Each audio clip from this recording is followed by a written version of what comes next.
This Holocaust Remembrance Day comes 77 years after the end of World War II. CBN News Middle East Bureau Chief Chris Mitchell was back in Israel and tells us that, sadly, it comes at a time of growing anti-Semitism in the world. Sirens sounded for 2 minutes as Israel came to a standstill in memory of the 6 million Jews murdered during the Holocaust. At Yad Vashem, Israel's Holocaust memorial, Prime Minister Naftali Bennett began the national commemoration.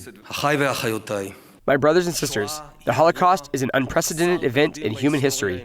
I take the trouble to say this because as the years go by, there is more and more discourse in the world that compares other difficult events to the Holocaust. But no, even the most difficult wars today are not the Holocaust and are not comparable to the Holocaust. Even with a history of attempted genocides, he went on to explain how this was different. Never, in any place or during any time, has one people acted to destroy another in such a planned, systematic, and indifferent way, from a place of absolute ideology and not out of utilitarianism. The Nazis did not kill Jews to take their jobs or their homes. The Nazis sought to hunt all Jews and exterminate every last one of them. Bennett said anti-Semitism, which has been around for thousands of years, is still alive today.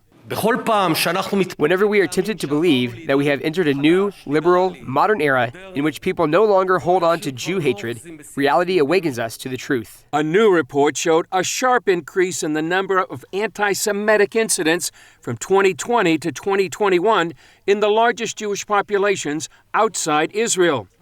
Bennett noted the Jewish people had been in exile for nearly 2,000 years when the Holocaust took place. The Jewish people can live in the diaspora and dream about Jerusalem, but eventually the genuine and natural existence of our people can only truly take place by our physical presence in our original homeland, here in the land of Israel. Building this homeland is an obligation, but also an enormous privilege for all of us. Statistics indicate about 165,000 Holocaust survivors live in Israel, and 273 are newcomers who fled the ongoing war in Ukraine. Worldwide at the end of 2020, there were 15.2 million Jews, similar to the global Jewish population in 1939, just before the outbreak of World War II. Bennett, whose government is in jeopardy, concluded by urging the country to stick together so that no external enemy could defeat it. Chris Mitchell, CBN News, Jerusalem. Alpha.